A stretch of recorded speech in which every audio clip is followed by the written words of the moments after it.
নমস্কার বন্ধুরা, daily cooking and life স্টোরিতে তোমাদের অনেক অনেক স্বাগত। কেমন আছো তোমরা সবাই?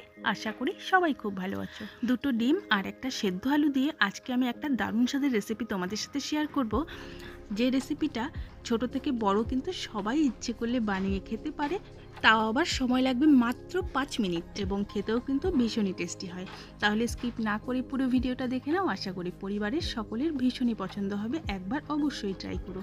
এই রেসিপিটা বানানোর জন্য প্রথমে আমার এখানে লাগছে দুটো ডিম দুটোকে আগে আমি ফাটিয়ে নেব।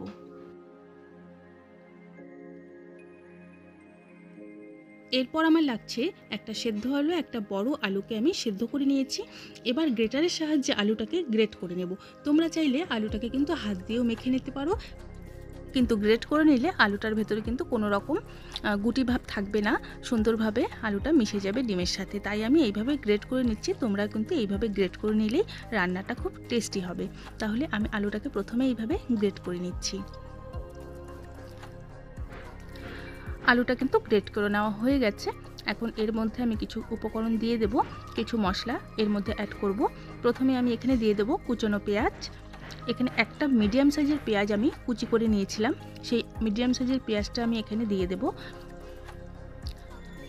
কুচি করা পেঁয়াজটা দিয়ে দেওয়া হয়ে গেলে এর মধ্যে এখন আমি দেব ধনেপাতা কুচি আর কাঁচা লঙ্কা কুচি। একটা কাঁচা লঙ্কা কুচি দিয়েছি, তোমরা ঝালটা তোমাদের স্বাদ মতো দেবে।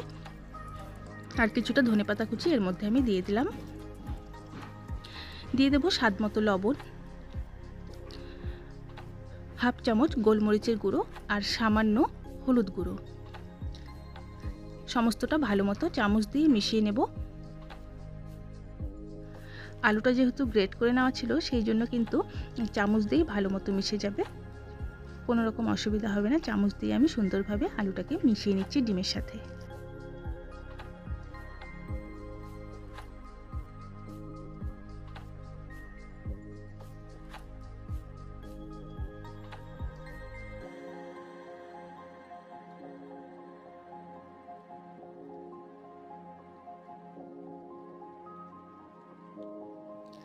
ডিমের সাথে আলুটা ভালো মতো মিশিয়ে নিয়েছি। অন্যদিকে কিন্তু আমি ফ্রাইং প্যানে তেল বসিয়ে দিয়েছিলাম। তেল গরম হয়ে গেছে। এখানে কিন্তু বেশি তেলেরও প্রয়োজন হয় না। এখানে আমি 2 চামচের মতো তেল দিয়েছিলাম। তেল গরম হয়ে গেছে। এখন আমি এই আলু আর ডিমের ব্যাটারটা এই তেলের মধ্যে দিয়ে দেব।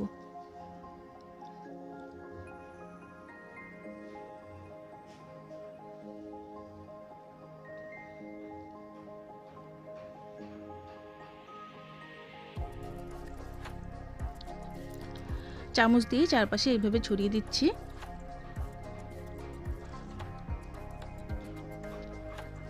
এবার ঢাকা দিয়ে রেখে দেবো প্রায় 1 থেকে 1.5 মিনিট। ফিরে এলাম 1.5 মিনিট পর। এক পাশটা কিন্তু হয়ে গেছে। এবার আমি আস্তে করে উল্টে দেব। খুব সাবধানে এই কাজটা করতে হবে।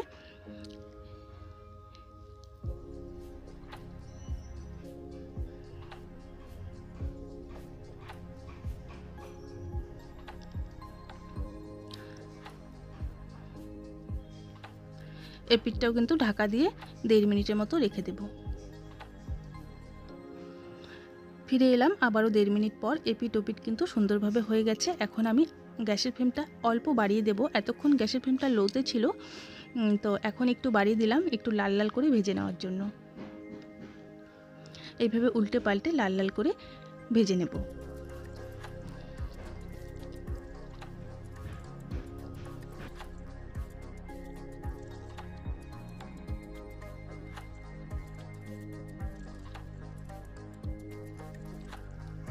রেসিপিটা কিন্তু আমার একদম কমপ্লিট। এখন গ্যাসের ফ্লেমটা বন্ধ করে নামিয়ে নেব। একটা বড় থালার মধ্যে নামিয়ে নিলাম। এবার আমি আমার পছন্দ মতো শেপ করে কেটে নেব। তোমরা তোমাদের পছন্দ মতো শেপ করে কেটে নিতেই পারো। তো আমি এইভাবে চৌকো করে কেটে নিচ্ছি। এই রেসিপিটা কিন্তু ডাল ভাতের সাথেও যেরকম ভালো লাগবে, আবার কিন্তু চায়ের সাথেও কিন্তু তোমরা খেয়ে দেখতে পারো, ভীষণই ভালো লাগে। বিকালে চায়ের সাথে কিন্তু এই রেসিপিটা ভীষণই ভালো লাগবে। একবার অবশ্যই ট্রাই করো, আশা করি তোমাদেরও খুব খুব খুব ভালো লাগবে। তাহলে আজকে এই পর্যন্তই। আবারও ফিরে আসবো অন্য কোনো দিন অন্য কোনো রেসিপির সাথে।